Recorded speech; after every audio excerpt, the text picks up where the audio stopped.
दोस्तों नमस्कार। मैं हूं सत्येंद्र श्रीवास्तव और दिल्ली सहारा की यूट्यूब मंच में आपका हार्दिक स्वागत है। दोस्तों, राजनीति में ललक पैदा होना एक स्वाभाविक सी बात है। हरियाणा और महाराष्ट्र को जीत के, जम्मू कश्मीर और झारखंड को हार करके भारतीय जनता पार्टी का जो कॉन्फिडेंस है बहुत ऊपर है। यानी दो हार करके और दो जीत करके कॉन्फिडेंस ऊपर है, जबकि मामला बराबरी का है।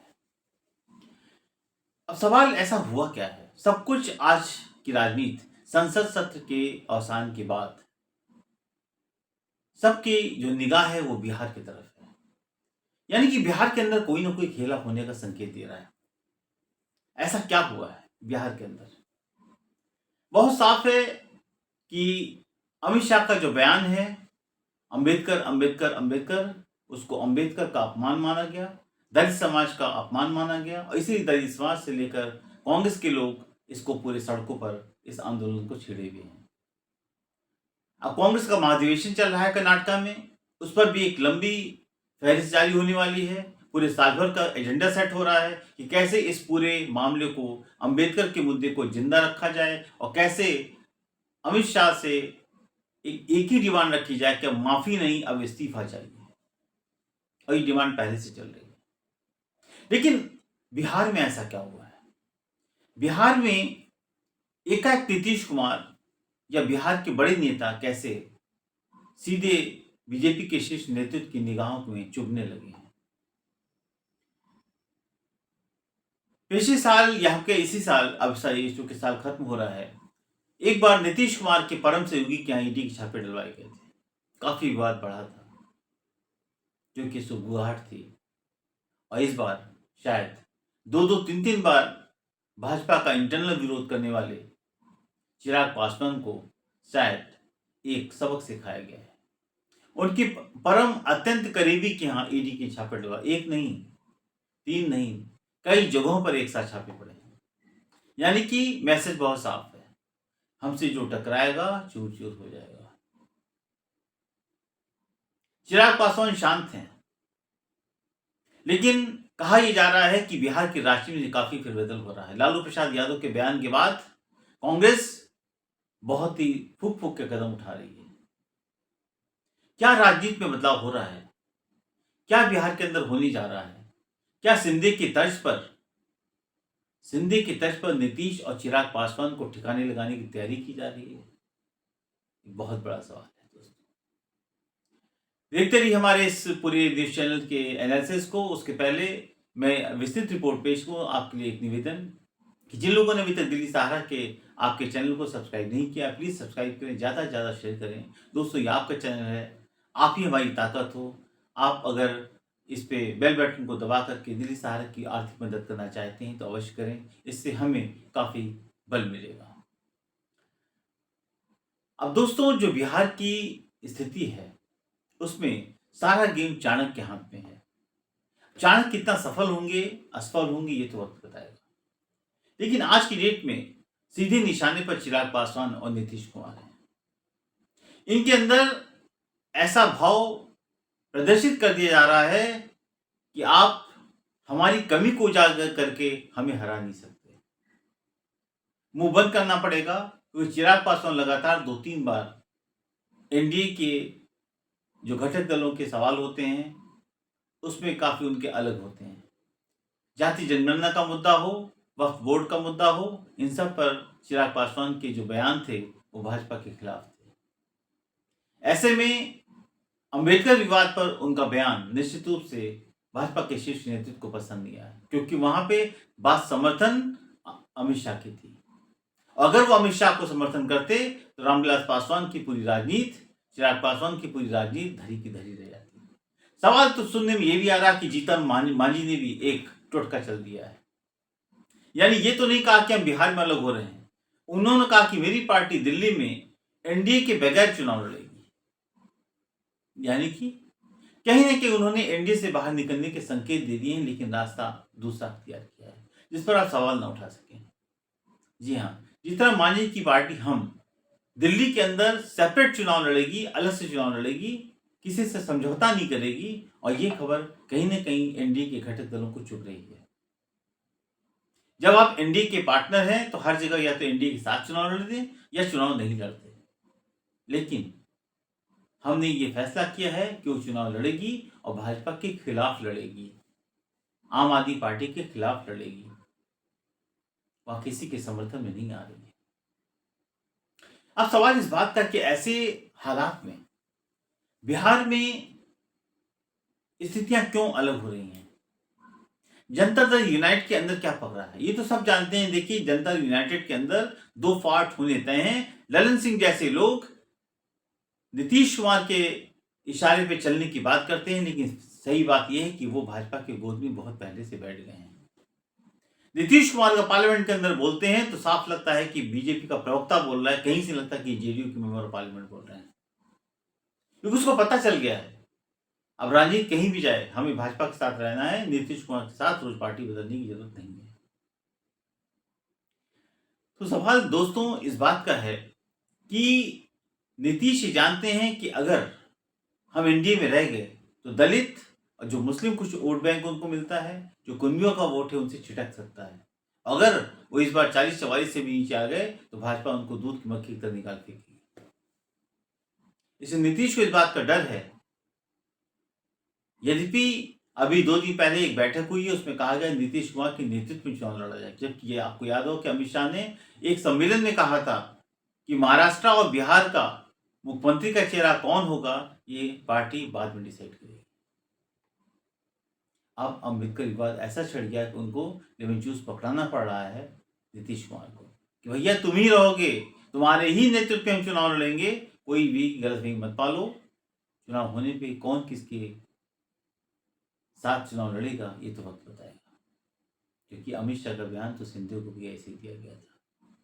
आज सिंधिया की क्या हालत है शायद सिंधिया को भी नहीं पता। अब सवाल इसमें नीतीश कुमार के लिए एक और नई दिक्कत पैदा हो गई है। दिक्कत यह है कि वक्फ बोर्ड बिल में जिस तरह से उन्होंने साथ नहीं दिया है, यानी उसके समर्थन में खड़े नहीं हुए हैं, उससे जो है वक्फ बोर्ड काउंसिल के अध्यक्ष सचिव मौलाना उमरैन ने खुलेआम नीतीश कुमार और नायडू को चेतावनी दे डाली है।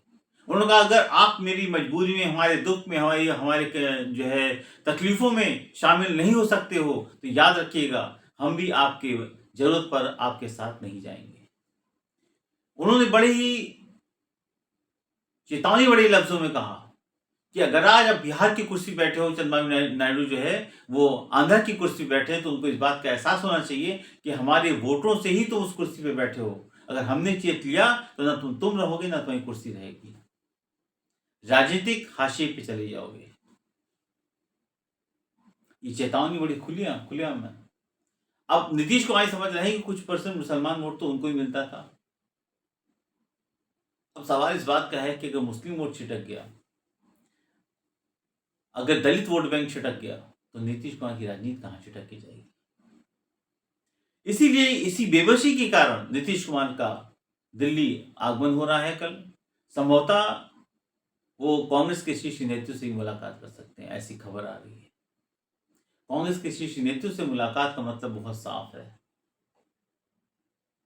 अब सवाल इस बात का है दोस्तों कि वक्फ बोर्ड के अंदर उसकी काउंसिल के मेंबरान लगातार चेतावनी भरे लफ्जों में कर कह रहे हैं, तो ऐसे में ये बात तय है कि नीतीश कुमार को, नायडू को तो खैर मिलता ही है, मुस्लिम वोट बैंक भी काफी मिलता है। और ऐसे में आशंका जताई जा रही है कि नीतीश कुमार को बड़ी दिक्कत का सामना करना पड़ सकता है, क्योंकि चेतावनी ऐसे नहीं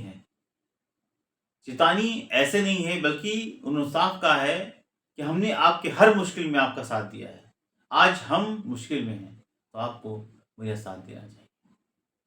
अब देखिए, ऐसे माहौल में नीतीश कुमार जो है दल बदल करेंगे, नीतीश कुमार कोई स्टैंड लेंगे, या नीतीश कुमार शांति से चुपचाप नज़ारों को देखते रहेंगे, इसके बारे में कुछ भी नहीं कहा जा सकता। क्योंकि दोस्तों, दलित मुस्लिम वोट बैंक एक मजबूत आधार है और ये लगभग मिलाकर के अगर देखा जाए लगभग 24 से 26% होता है। 24 से 26% वोट बैंक अगर आपके फेवर में आता है तो आप रातों रात आप नेता बन जाते हो, अगर आपके खिलाफ जाता है तो आपके साथ बहुत बड़ी दिक्कत हो सकती है। तो फिर इस संशय की स्थिति में होगा क्या? लालू यादव है नहीं, और सवाल इस बात का है कि तेजस्वी यादव की राजनीति जो है वो सिर्फ बड़े बड़े लोगों के साथ की राजनीति, जमीन पर उनकी राजनीति वो प्रखर मुद्रा वाली नजर नहीं आ रही है। हर बार लगता है कि इस बार इंडिया गठबंधन के लोग चुनाव जीत जाएंगे, राजद चुनाव जीत जाएगी, लेकिन अपना प्रदर्शन बहुत खराब होता है। लोकसभा के चुनाव का परिणाम आप देख लीजिए। तो सवाल इस बात का है कि इंडिया गठबंधन के अंदर भी लालू प्रसाद यादव का बयान कहीं ना कहीं कांग्रेस के लिए दिक्कत खड़ी कर रहा है, या कांग्रेस ने इसको बहुत ही अल्टीमेटम के तौर पर एक्सेप्ट कर लिया है। इधर नीतीश परेशान है, उधर चिराग परेशान है, और इधर कांग्रेस ने एक नया दांव खेलने की तैयारी कर ली है। कांग्रेस पप्पू यादव, कांग्रेस जो है वो पप्पू यादव और तमाम ऐसे साथियों को जो बेबाक बातचीत करने में सफल हैं, बेबाक बातचीत कर सकते हैं, कन्हैया कुमार जैसे लोग, इन सबको एक कमान सौंपना चाहती है कि जाइए, आपको खुली छूट है, जिस सरकार के खिलाफ जो बोलना है बोलो, आग लगाओ, हमें पुरानी कांग्रेस चाहिए। जिंदा है तो जिंदा नजर आना चाहिए। अगर हमें राजनीति करनी है तो हमारा जो वजूद है वो नजर आना चाहिए। अब कांग्रेस इस पर अख्तियार कर चुकी है काम, एकला चलो, अब नहीं, कुछ नहीं होगा। आरजेडी के साथ जाओगे तो आरजेडी बड़ी पार्टी हो जाएगी, तुम छोटी पार्टी बन जाओगे। अखिलेश के साथ जाओगे तो वो भी कहेंगे 9 सीटों का चुनाव है, हम एक भी सीट तुमको नहीं देते। तो बेहतर हम खुद ही चीज लड़के अपने कार्यकर्ताओं का सम्मान न बढ़ाएं। ये एक बहुत बड़ा सवाल है। अब सवाल इस बात का है कि चिराग पासवान भी देख रहे हैं कि अब हमारी भविष्य की राजनीति क्या होगी। अगर हम एनडीए के साथ रहते हैं तो अपने अस्तित्व को बेच देंगे, अपने जमीर को बेच देंगे। अगर उनके साथ नहीं रहते हैं और जेडी के साथ नहीं जाते हैं, फिर क्या करें? क्या कांग्रेस के साथ कोई नया खेल खेलने की तैयारी कर रहे हैं? क्या प्रशांत किशोर के साथ मिलकर के एक नई संरचना करने की योजना बन रही है? या फिर एक बार फिर शांति से बैठ जाएंगे उसी एनडीए के साथ, तो कहीं जो दे उसका ही भला, जो ना दे उसका ही भला। हम कहीं नहीं जा रहे, हमारे बयानों को तोड़ मरोड़ कर पेश किया जा रहा है, हमारे गठबंधन में नई गलतफहमियां पैदा की जा रही हैं। कहने को कुछ भी कह सकते हैं, लेकिन असलियत जो है वो बहुत दिनों तक छिपाई नहीं जा सकती। दोस्तों, आपको हमारे एनालिसिस कैसा लगा? प्लीज़ कमेंट बॉक्स में कमेंट्स करें, लाइक करें, ज़्यादा से ज़्यादा शेयर करें, और एक बार आप बेल बटन दबा करके दिल्ली सहारा की आर्थिक रूप से मदद कर सकते हैं। मैं हूं सतीश श्रीवास्तव। कल फिर इसी वक्त आपसे मुलाकात होगी एक नए विशेषण के साथ। नमस्कार।